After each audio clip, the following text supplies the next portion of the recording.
je remercie les responsables de cette équipe et les responsables de cet ensemble présent à l'Université de Bourgogne de m'avoir donné l'occasion d'échanger avec eux.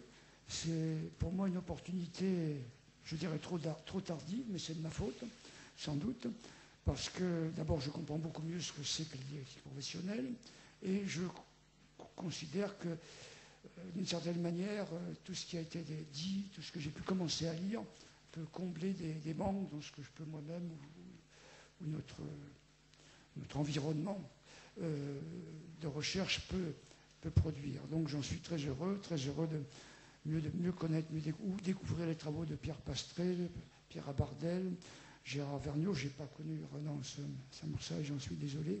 Et donc j'essayerai de dire quelques mots un peu en dialogue avec ce que vous présentez, avec des points, noter des points de convergence, même si ça ne s'exprime pas dans les mêmes termes, et peut-être quelques points de débat. En tout cas, je pense très justifié de s'interroger sur la codéfinition possible des termes d'expérience et du sujet. Et je crois que vous avez commencé à le faire de manière très convaincante. Alors, second point, quelques mots quand même sur le terme d'expérience. Bon, puisque on fait un peu ici des retours en arrière, y compris un peu biographiques. Dans un premier temps, celui de ma thèse que j'ai soutenue en 86, que j'ai appelé Expérience et connaissance du travail. Quand on est un peu âgé, on a le privilège de pouvoir revenir comme ça un peu en arrière. J'ai tenté de justifier le choix de ce terme d'expérience qui était au centre de mon propos, et je l'ai fait à partir de 4 caractéristiques, c'est page 762-766, qui me... De toute façon, comme il est épuisé pour l'instant, ça reste un petit peu gratuit de vous donner la pagination. Enfin, c'est pour la beauté du geste. J'espère que ça va bientôt être édité quand même. Oui, il m'a semblé pouvoir en donner 4 caractéristiques qui ne me semblent pas inutiles par rapport au grand débat et lancé. Et c'est vrai qu'expérience, comme l'a dit Pierre Pastré, c'est un terme éminemment philosophique. Hein.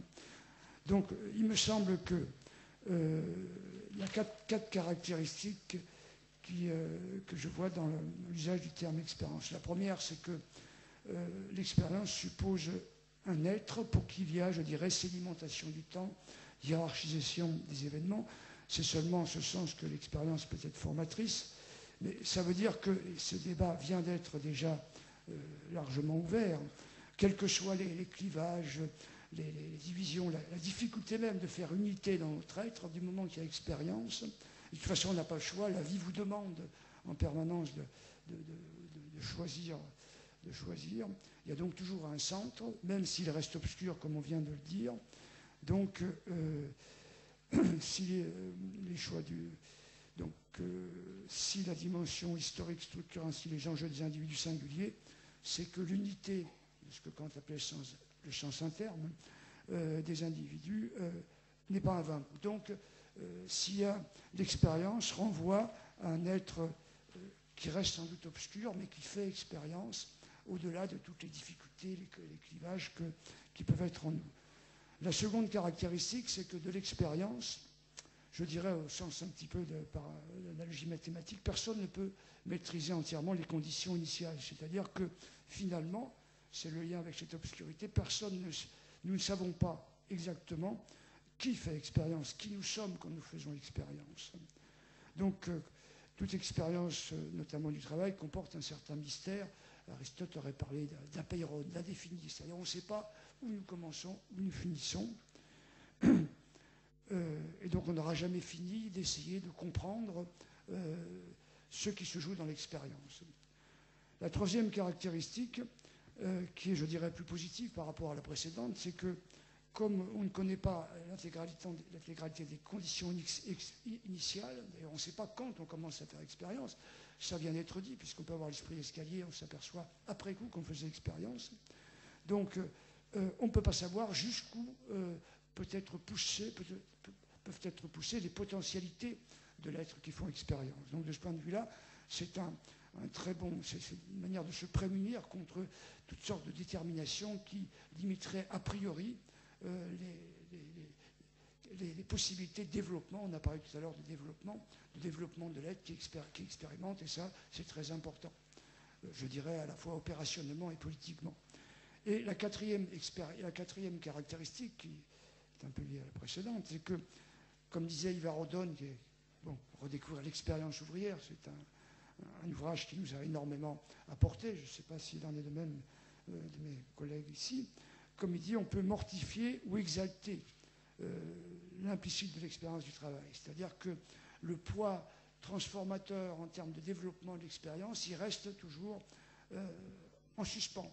Et là, tout dépend des milieux, des conditions, des projets, je dirais, de monde commun à construire qu'on veut développer pour en développer ce qui reste toujours en partie, plus ou moins, comme on vient de le dire, implicite, noué dans un entre-deux entre le verbal et le non-verbal, ou le difficilement parlé.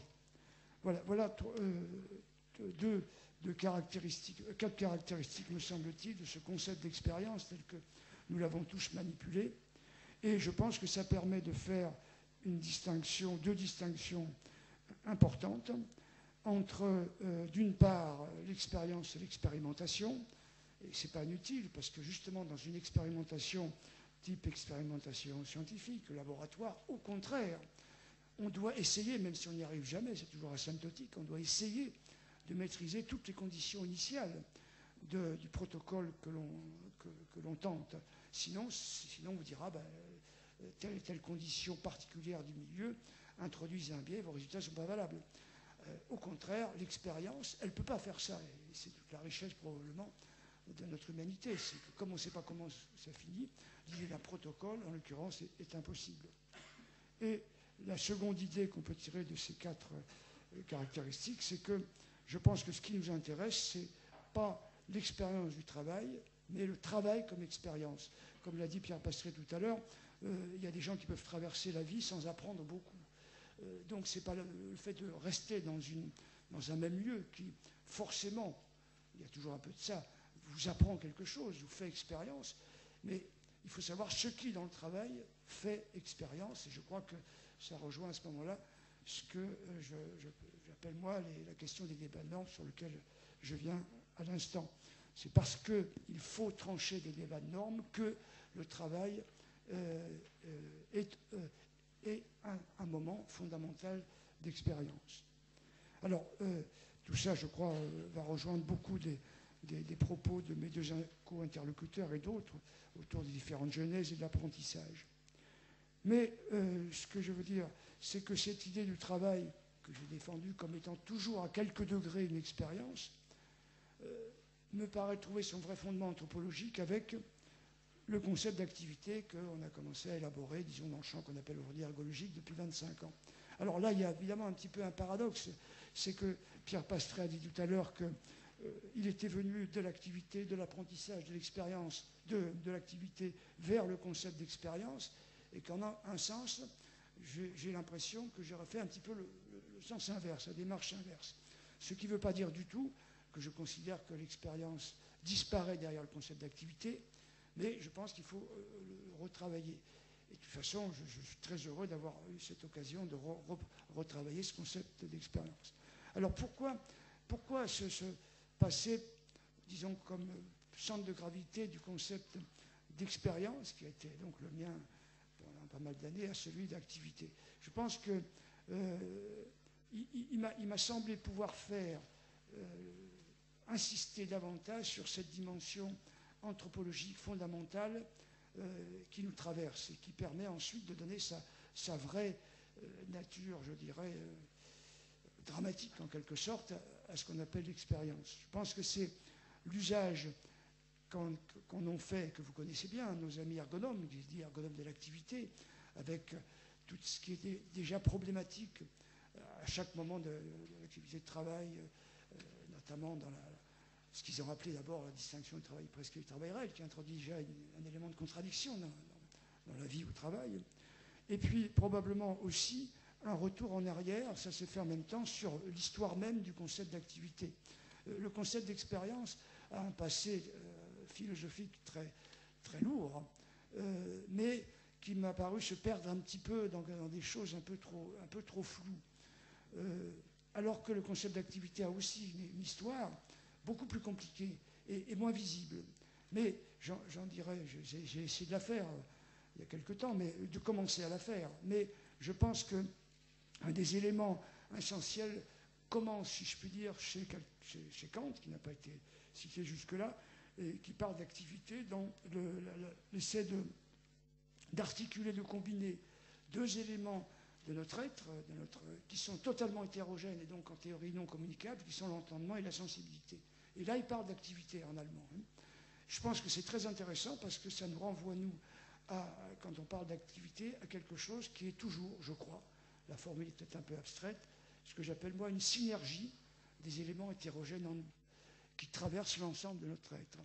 Et synergie des hétérogènes en nous, c'est vraiment le propre pour l'activité par rapport à beaucoup d'autres concepts qui ont traversé le champ de la culture et qui n'ont pas cette dimension transversale et qui restent en même temps énigmatiques. Je pense que c'est peut-être dans l'histoire de la philosophie le premier moment où un concept est considéré comme obscur et ne peut pas sortir de cette obscurité. Et je crois que pour nous, quand on parle ensuite de l'énigme de l'activité, et ça vient d'être dit tout à l'heure dans le sujet, à propos du sujet, il y a des obscurités qu'on ne pourra jamais dépasser. Voilà, alors,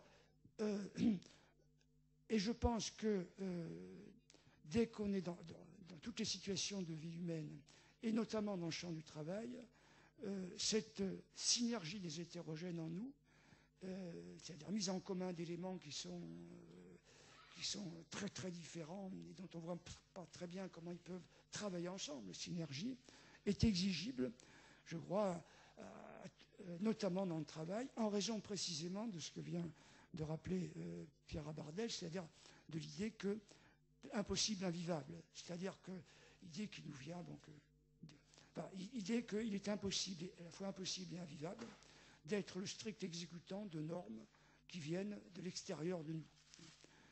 Et donc, les régimes tayloriens font une très bonne illustration.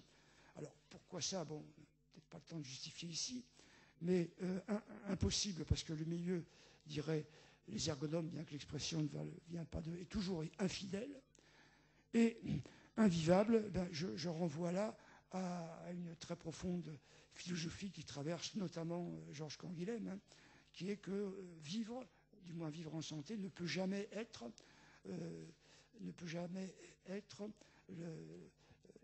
le milieu qui actualise des normes qui viennent de ce milieu extérieur.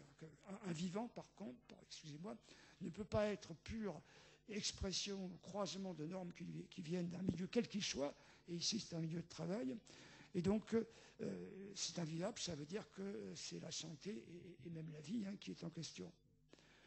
Voilà, donc s'impose comme un arbitrage permanent, et c'est peut-être le concept d'activité plus que le concept d'expérience qui me permet de formuler les choses ainsi. Un arbitrage permanent dans le vivre en général et dans l'agir industriel en particulier, un arbitrage entre d'un côté donc ce qu'on appellera des normes antécédentes, très très vastes, et Pierre Abardel vient d'en citer toute l'épaisseur quand il vient de terminer, qui sont issus du milieu historique, social, gestionnaire, technique, et qui mêlent, à mon avis, de manière souvent perverse, des savoirs qu'on peut appeler patrimoniaux, techniques, scientifiques, et des normes de gouvernement qu'on pourrait appeler asymétriques, avec des rapports sociaux, des inégalités, des groupes sociaux. D'un côté, il y a ça, et de l'autre, je dirais, il y a des obligations absolues à se donner ici et maintenant des normes retravaillées de travail et de vie. Donc l'activité humaine, et je pense que c'est peut-être mieux que l'expérience dans un premier temps, peut être définie, du moins c'est comme ça que je le vois, comme un lieu de débat de normes. Ça c'est fondamental pour moi. Et donc, s'il y a débat de normes, vivre, c'est, et je dirais faire expérience, c'est en permanence trancher ces débats dans l'invisible ou dans le visible. Et c'est un des points où je me trouve très profondément, je me retrouve dans les analyses formulées en d'autres mots de mes interlocuteurs sur l'instrumentalisation, les genèses, les catacrèses. Bon, là, je crois que ce sont toutes sortes de formes de ce que moi j'appellerais renormalisation. Voilà. Alors, point suivant, toutes ces analyses, donc, je dis, me parlent beaucoup. Et on pourrait préciser donc quelques lieux de rencontre et peut-être des points qui peuvent faire débat entre nous. Alors, sur le rapport expérience-savoir, alors, on vient de le dire, sujet capable et sujet connaissant, épistémique, ne s'opposent pas. J'en suis évidemment tout à fait d'accord. Quand nous disions que toute renormalisation s'opère sur la base de savoir que cette renormalisation retravaille, je crois que c'est retrouver l'idée même de la dialectique professionnelle, apprentissage. Bon, de dialectique entre le sujet productif et constructif. On a beaucoup parlé dans ce qu'on appelle, nous, dispositifs à 3 pôles, qui, je pense, sont quelque chose à voir avec les débriefings dont on vient de parler, avec tous ces processus de réflexion sur l'apprentissage, de polarité entre le pôle des savoirs en adhérence et le pôle des savoirs en désadhérence. Or, finalement, ça nous paraît tout à fait essentiel, mais peut-être que je suis même persuadé que ce qui est développé ici par toutes sortes de personnes qui ont été évoquées permettent de donner une construction bien meilleure de tout ce qui peut se jouer à l'intérieur de cette continuité, avec des niveaux variables d'adhérence ou de désadhérence, désadhérence étant les phares. Je crois que c'est ce que vous appelez les modèles formels cognitifs, hein, bon, situés à distance de la situation de travail. Bon, il y a toutes sortes de dialectiques qui s'opèrent et que, je crois, vous avez beaucoup travaillé et de manière qui, pour nous apporte beaucoup avec, en vous appuyant sur les travaux, notamment de Vergniaud, de Pastré, les questions de l'invariant. Donc là, je crois que dans cette continuité partielle, enfin continuité entre savoir du côté de l'adhérence, de l'action, et savoir du côté de l'adhérence, c'est-à-dire les modèles plus formels, cognitifs, il y a pour nous beaucoup à apprendre dans ce qui est dit ici. Alors, bon, cela dit, je pense qu'en tant que savoir, et tout ce travail sur la conceptualisation que vous avez, qui vous intéresse beaucoup, et moi aussi, montre qu'il y a une continuité entre toutes ces formes de savoir. Hein. Ça, c'est une hypothèse fondamentale par rapport aux dispositifs et aux formes de collaboration entre, par exemple, des catégories socioprofessionnelles qui sont différemment situées par rapport à ces pôles de savoir. Mais je pense que la continuité de la forme langagière, donc la question du langage est essentielle, permet de justifier cette continuité, parce que le langage est quand même le milieu à travers duquel s'opèrent ces micros, ces indices, ces variables et ces conceptualisations pragmatiques, de même qu'il est le milieu tiré à son extrême vers du côté des concepts scientifiques.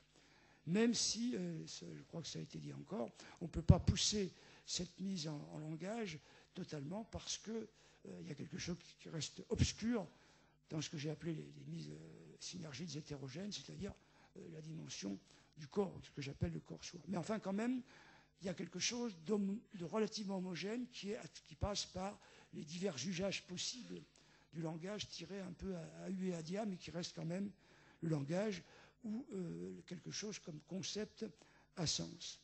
Mais néanmoins, si les débats de normes sont toujours aux prises avec les normes antécédentes, parce que l'impossible invivable empêche que ces normes fassent loi, ces normes antécédentes renvoient toujours à des statuts épistémologiques diversifiés qui créent aussi, à mon sens, des discontinuités dans ce continuum de savoir. Alors peut-être que c'est entre des personnes qui sont du côté de l'ergonomie, de la psychologie cognitive, de la didactique plus centrée sur ce qui se passe comme cristallisation de savoir dans l'activité de travail, et quelqu'un comme moi qui suis plus parti probablement des problèmes d'histoire des sciences, et d'épistémologie, peut-être que moi je suis quand même sensible à des discontinuités. Et je disais dans le texte que je vous ai proposé que moi je pense qu'il faut sujet épistémique, oui, sujet qui fabrique en permanence des conceptualisations, oui, vous avez totalement raison, et il faut voir exactement ce qui s'y joue, mais en même temps, je pense qu'il est très important de dire qu'il y a différents types d'épistémicité. Hein. Alors je ne sais pas si je développe aujourd'hui, mais je pense par exemple qu'entre le concept de force ou de masse dans un référentiel newtonien, le concept de contrat de travail, par exemple, le concept d'habitus, de don, disons dans les sciences humaines, et certains concepts que nous utilisons nous-mêmes, comme par exemple renormalisation. C'est toujours des usages de concepts, mais qui sont très importants, qui sont différents aussi, à mon sens, des concepts, des logiques conceptuelles que vous identifiez dans la didactique professionnelle. Et je pense que c'est très important de les distinguer. Ce sont tous des concepts, et pourtant, ils ont des statuts différents.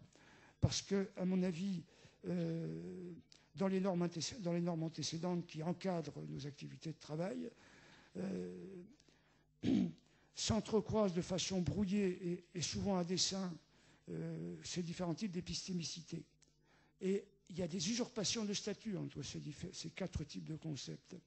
Et à travers là se jouent de façon complexe les rapports entre, à mon avis, savoir et pouvoir, et qui opèrent sur ce qui est appelé ici le pouvoir d'agir, et peuvent créer par exemple le sentiment d'injustice, d'arbitraire, et la souffrance que Patrick Rabardel exprime dans un texte, là, des sujets pour le texte, c'est... le texte que je cite plus, c'est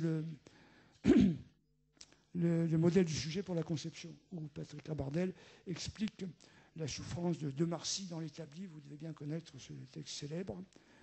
Et puis c'est à voir avec les systèmes totalisants, dit-il, qui font recette dans les formes d'organisation du travail.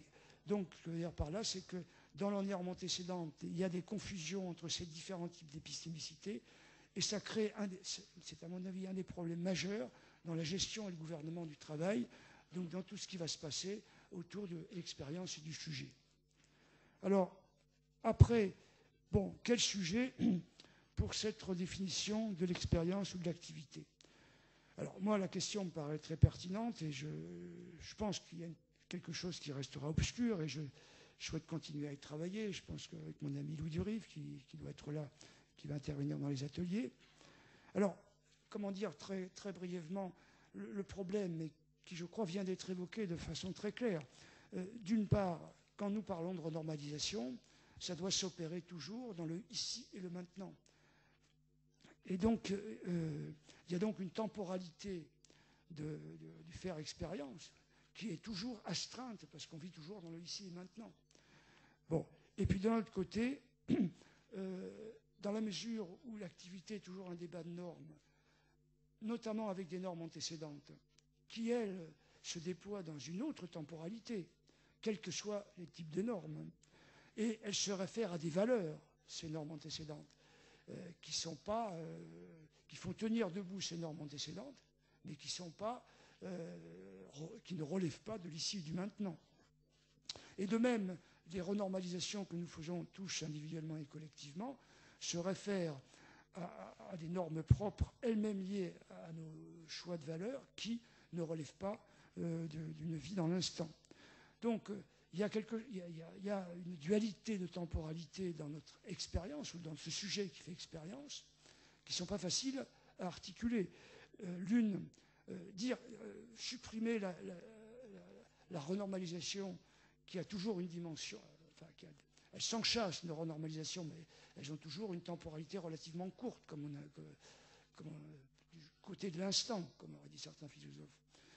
Ne pas la thématiser, c'est risquer de nous plonger dans la détermination des durées longues, quelles qu'elles soient, et de doter ce qu'il y a, je dirais, de vivants et de créateurs et de manifestations de santé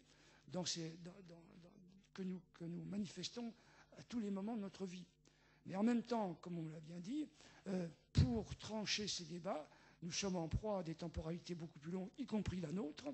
Et comment penser à ce moment-là ce sujet? Alors, ça a été bien dit, temporalité longue, celle du développement, la distinction du sujet capable et du pouvoir d'agir. Comme dit Rabardel, capacité et pouvoir, tous deux subjecto-centrés, mais dans des dynamiques temporelles différentes, la dialectique du productif et du constructif, de l'invariant et du schème, et tout ce qu'a dit, l'utilisation qu'a fait Pierre Pastré, que je trouve très, très, très suggestive, de la distinction de Ricoeur entre l'ipsé et l'idem. Et je vais citer un petit mot de Pierre Pastré qui me paraît parfaitement poser le problème. Si on veut maintenant penser un développement du sujet et du sujet adulte, il faut bien sûr l'appuyer à une permanence de ce sujet dans le temps. C'est sur le fond de cette permanence dans le temps que va pouvoir se déployer un développement personnel. Mais la principale difficulté tient à ce que ce développement relève simultanément du registre de la MEMT et du registre de l'ipséité. Et généralement, ces deux dimensions se recouvrent au point de se confondre. Bon, ce qui, évidemment, fait de ce sujet qui fait expérience quelque chose de bizarre, pour dire les choses de façon un peu provocatrice. Alors, c'est pour éviter, enfin, en ce qui me concerne, toute structuration abusive et que structuration démentie en permanence par notre approche à la loupe des situations de travail, que personnellement j'ai refusé quasiment dès le début une problématique du sujet, même si j'ai été de ceux qui, dès la fin des années 70, se sont battus pour faire admettre la présence, y compris évidemment, et peut-être surtout dans les organisations tolériennes, de ce qu'on appelait la subjectivité. Mais j'ai préféré parler de choix, et probablement pour réserver la dimension d'énigmaticité, de globalité indécise, que me paraissait notamment recouvrir l'écart prescrit réel, et cet espace de l'activité que m'enseignaient alors mes amis ergonomes. Alors, 3 idées peut-être pour un possible débat, et pour terminer le plus vite possible. Alors, à partir des années 93, et pour tenir compte d'apports et de réflexions, d'apports venus de nos dispositifs de travail avec le monde du travail, hein, qu'on a appelé pendant longtemps analyse pluridisciplinaire des situations de travail, et puis pour tenir compte de mes lectures, il m'a semblé qu'il ne fallait pas parler, enfin, que choix était insuffisant et qu'il fallait effectivement parler de corps-choix. Et je tenais compte aussi de mes lectures de ce que je pourrais appeler des médecins atypiques, dont Georges Canguilhem et Alain Wissner, qui n'ont pas été des pratiquants, Odone en fait partie, qui ont certainement élargi la notion de santé, au-delà d'un pur, je dirais, dialogue entre le médecin et le malade. Et cela permettait de penser les débats de normes de l'activité comme un essai de vivre en santé. Bon, la rencontre de ce vivant humain avec un monde social et industrieux, et pas seulement le patient dépouillé, si je puis dire, de sa vie sociale et de travail. Et un monde social et industrieux saturé de normes et de valeurs, et donc la santé va avoir à voir avec ce dialogue avec les valeurs. Mais quel que soit l'élargissement de cette notion de santé, je crois que ça n'autorisait pas à détacher cette quête de santé d'un corps biologique, même s'il était profondément historicisé par les débats de normes. Alors, cette complexité du corps-soi qui traverse toutes les dimensions de l'expérience humaine, ou de la rencontre d'un vivant humain avec un milieu saturé par toutes sortes de normes, je crois, empêche toute récupération simplifiante par quelque discipline que ce soit, et les traverse toutes. Bon, deuxième point, c'est que c'est ce corps-soi qui est le lieu où le creuset des débats de normes. Donc, ça veut dire, et je crois que ça rejoint ce qu'on vient de dire un petit peu sur la question de l'obscurité, c'est que même s'il y a un être qui fait expérience, et j'y tiens, comme l'a rappelé tout à l'heure Pierre Pastré, du fait que cet essai de synergie traverse le conscient, l'inconscient, le verbal, le non-verbal, le biologique et le culturel, il ne peut pas être vraiment maîtrisé par quelque instance en nous. Donc l'ipséité conservera toujours quelque chose d'énigmatique. Mais je pense que même s'il y a perlaboration, comme il a été dit, percolation, même s'il y a du temps pour choisir, pour trier, comme on l'a dit tout à l'heure, ce qui fait expérience, ça n'empêche qu'à mon avis, en permanence, dans tous les instants de notre vie, nous sommes des lieux, des débats de normes, et de ce point de vue-là, il faut faire histoire, parce qu'il faut trancher. Donc de ce point de vue-là, ça fait, je dirais, l'activité telle que je l'exprime, et ça fait peut-être un petit peu différence avec la référence à l'expérience. Comme débat de normes, elle introduit à tous les moments de notre existence une obligation à des choix d'être, de vie commune, je dirais, c'est notre destin à vivre, même si en même temps il y a sans cesse cet effet de perlaboration. Alors, quel sujet pour en terminer, je pense que c'est une question très compliquée. Je ne vois pas dans ces conditions comment distinguer activité et subjectivité. Il me semble que l'être qui fait expérience à travers ces débats de normes de l'activité, c'est notre corps-choix. Tout moment de la vie le retransforme même dans l'infinitésimal ou l'inconscient, mais nous sommes en permanence retravaillés, mais en permanence, nous avons à trancher les débats de normes du moment, et à chaque moment, cela retransforme ce corps-soi au moment suivant. Alors bien sûr, il y a des moments différents où nous sommes plus ou moins disponibles, notamment dans la toute petite enfance, à ces pouvoirs de reconfiguration. Mais je crois que nous ne pouvons y échapper. Et je pense que c'est à travers la succession des débats de normes que notre corps-soi, qui est singularisé bien sûr dès la naissance, mais disponible en même temps, parce qu'il reste très ouvert à toutes sortes de possibilités, disponible en même temps pour de multiples possibles à vivre, à travers ces débats de normes, il s'historicise et il tente de faire face avec l'intégrale, un peu au sens mathématique, l'intégrale problématique de ces renormalisations, à ce qu'il lui faut affronter. Donc c'est un peu en ce sens-là que moi je répondrai un peu à la question quel sujet pour quelle expérience. Alors j'aurais pu dire 2 mots un peu plus problématiques sur la question du pouvoir d'agir, mais je craindrais d'avoir dépassé mon temps. Donc comme vous... Enfin très rapidement. Hein. Là j'ai des perplexités. Autant j'ai lu avec beaucoup d'intérêt et d'attention ce qui est dit ici par le pouvoir d'agir, et je pense que c'est une argumentation rigoureuse et qui m'éclaire beaucoup. Il n'en reste pas moins que moi je suis un peu perplexe sur cette expression. Alors bon, je pense qu'elle peut mise à distance de ce concept rigoureux qu'on vient d'entendre, elle peut désigner de façon souvent simplifiante et pas forcément opérationnelle des environnements contraignants, voire pathogènes, au cœur des situations de travail. Circonstances pathogènes qui se font guère de contestation aujourd'hui, hein, et ça vient d'être redit.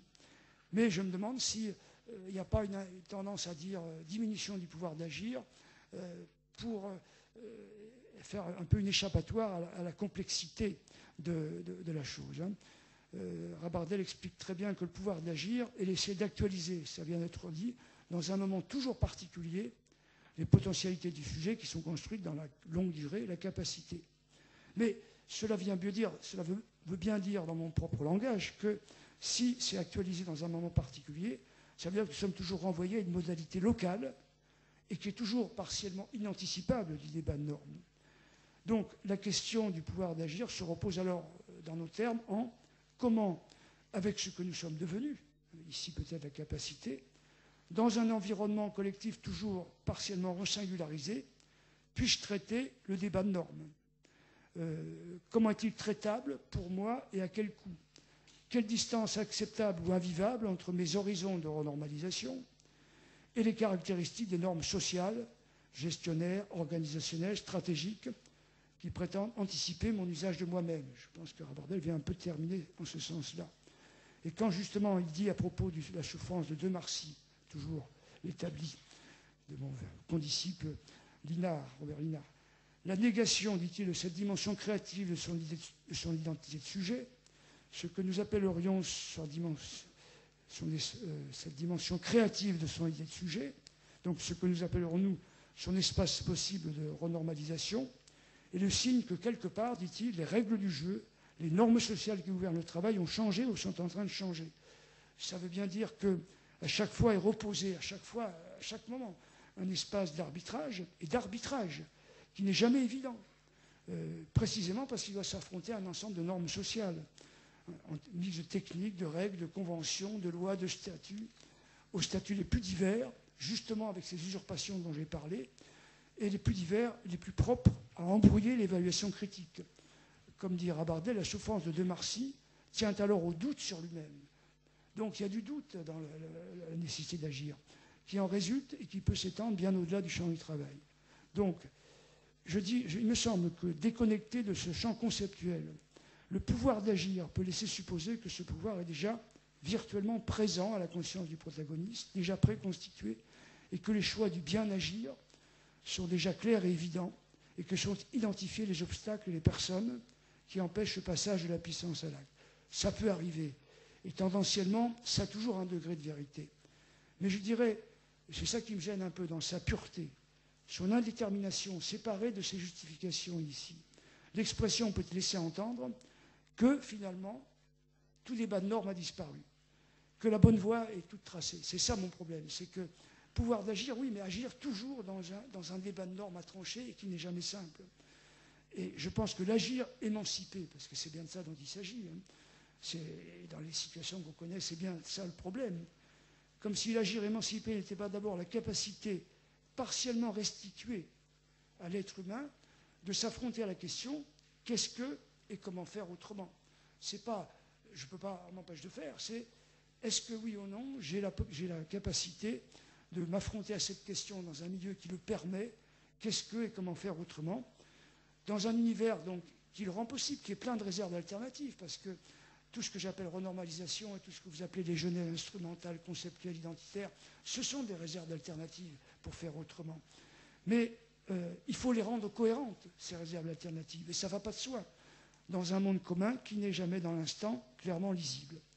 Voilà, alors, dernier point, donc il n'y a pas de vie sans pouvoir d'agir, à mon avis, et le suicide dont on vient de parler, c'est la forme la plus extrême, hein, j'ai parlé d'invivable tout à l'heure. Et elle nous renvoie au caractère devenu intraitable des débats de normes. Et là, dans le texte, je citais une phrase du jeune Canguilhem, dans des textes qui n'étaient pas connus du tout et qui écrit sur le suicide, des phrases tout à fait remarquables, en disant que, oui, ça résulte d'un débat singulier, ni anticipable, ni jugeable a priori par personne, entre les horizons de vie de l'être, sans quoi la vie peut faire valeur pour lui. Donc, ça nous renvoie à l'exigence, je crois, qui nous est tous posée aujourd'hui, de donner, dans les univers de travail, une autre visibilité à ces débats de normes, à travers, et donc aux faire expérience, à travers lesquels chemine la vie sociale, et à travers lesquels il se produit un monde de valeurs au sens économique du terme. C'est ça aussi une contradiction, c'est que les valeurs au sens des économistes, elles se produisent à travers des débats de normes qui, elles, n'ont pas de mesures et d'évaluation économique. Elles renvoient à des valeurs que j'appelle sans dimension et qui ne peuvent pas être mesurées à l'aune de quelque système de mesure que ce soit, ce qui est un problème majeur. Hein. Voilà, donc déconnecter l'agir de ces débats de normes supprimerait cette astreinte, ce destin à vivre, d'avoir continuellement à choisir et à se choisir des mondes communs, expression qui est souvent revenue, des biens communs, dans des conditions qui sont toujours partiellement renouvelées, donc jamais parfaitement anticipables, et jamais évidentes pour personne. Voilà, excusez-moi, je vous remercie.